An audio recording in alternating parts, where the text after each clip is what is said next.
Əkin-biçin üçün yararlı olan torpaqlarda bəzi məmurlar özləri üçün imarətlər inşa ediblər və əlbəttə ki, bütün bunlar qanunsuz hərəkətlərdir.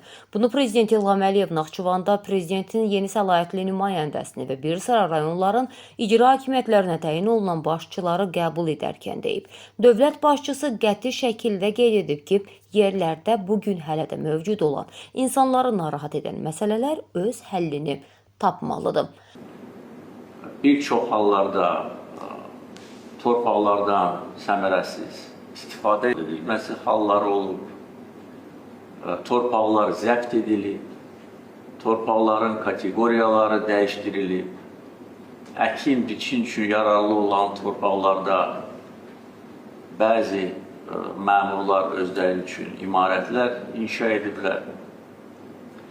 Və əlbəttə ki, bütün bunlar qanunsuz hərəkətlərdir. Vətəndaş düşünməsin ki, rəhbərin bəzi məsələlərdən xəbəri yoxdur. Sadəcə rəhbər nəyi nə zaman edəcəyini çox gözəl bilir. Prezidentin bu çıxışından sonra yəqin ki, bir çox məmurlar, deputatlar, vəzifəlilər səlahiyyətlərinin varlığının öz mənfəətləri üçün yox, xalqa xidmət etmək üçün olduğunu xatırlayacaqlar.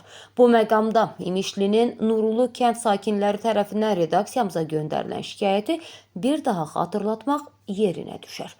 Qeyd edək ki, İmişlinin Nurlu kəndinin sakinləri örüş sahələrinin zəbt edildiyini bildirirlər. Kənd sakinlərinin ixtiyarında olan örüş sahəsində deputat Razi Nurullayevin kommersiya təyinatlı mal-qara bazarı tikdirdiyi iddia olunur. Bildirilir ki, zəbt edilmiş 20 hektardan çox örüş sahəsində həyata keçirilən tikinti işləri ilə bağlı icarəyə götürülən torpaq sahəsi Razi Nurullayevin köməkçisi Vüqar Süleymanovun atası Yavər Süleymanovun adına icarəyə verilib və İmişlinin deputatı da köməkçisinin ailəsindən istifadə edərək öz biznesini genişləndirir. Məlumdur ki, örüş sahəsində hər hansı kommersiya və ya digər məqsədlə tikinti işləri görmək ciddi qanun pozuntusu hesab olunur. Ona görə ki, bir qayda olaraq torpağın təyinatının dəyişdirilməsi mövcud qanunvericiliyin tələblərinə uyğun olaraq əmlak məsələləri üzrə Dövlət Komitəsinin razılığı ilə Baş nazir tərəfindən verilən xüsusi sərəncam əsasında həyata keçirilə bilər. Bu məsələdə isə heç bir sərəncam verilməyib və prezidentin də dediyi kimi bir çox hallarda torpaqlardan səmərəsiz istifadə edilməsi halları var. Torpaqlar zəbt edilir, torpaqların kateqoriyaları dəyişdirilir. İddia olunduğu kimi Razi Nurullayevin də əkin-biçin üçün yararlı olan torpaqlarda mal-qara bazarı tikib öz mənafeyini güdməsi tamamilə öz başınalıqdır.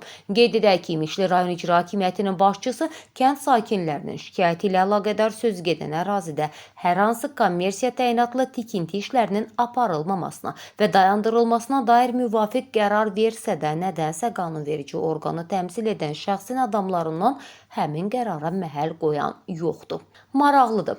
Başçı Elçin Rızayevin sözü yerinə yetirilmir. Qərarları icra olunmur və gözü qarşısında 20 hektarlıq ərazidə deputatın himayəsi altında tikinti gedir. Amma rəhbər şəxs susur. Görəsən Rızayevin nə və ya kim susturur? Axı prezident bugünkü çıxışında açıq şəkildə bildirdi ki, korrupsiya və rüşvətxorluğa qarşı mübarizə qətiyyətlə davam etdiriləcək və heç bir qanunsuz hərəkət nəticəsiz qalmayacaq. Kənd sakinləri bildirir ki, Rızayevi kimin susturduğu bəllidir. Nə ilə susturduğu isə çox maraqlıdır. Yəqin ki, hazırki başçıların bir çoxu həm prezidentin bugünkü çıxışını, həm də son zamanlar bəzi icra başçılarının həbsi fonunda baş verənlərdən yetərincə nəticə çıxaracaqlar. Bu arada bildirək ki, Razi Nurullayevin himayədarlıq etdiyi deyilən mal-qara bazarında tikinti işləri sürətlə davam etdirilir və obyektdə son yekunlaşma işləri görülür. Hətta artıq asfaltlanma işlərinə başlanılıb. Tikintinin aparıldığı ərazidə 1036 ədəd yulğun ağacı deputatın adamları tərəfindən məhv edilib. Onlar tərəfindən təbiətə külli miqdarda ziyan vurulub. Bununla bağlı Ekologiya və Təbii Sərvətlər Nazirliyinin Dövlət Ekspertiza Agentliyi akt tərtib edib və qanunsuz tikinti aparanlar cərimələnib. Görünür, bu da qarşı tərəfə işi dayandırmağa mane olmayıb və sakinlərlə deputatın adamları arasında qalmaqal hələ də davam edir.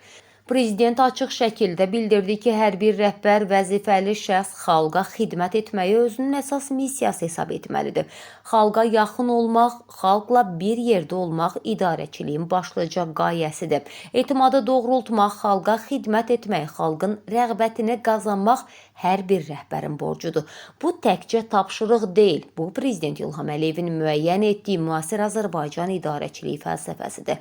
Ümid edirik ki, vətəndaşı rəhbərlikdən narazı salmağa çalışan qüvvələr bugünkü çıxışdan nəticə çıxarıb qanunsuz əməllərinə son qoyacaqlar.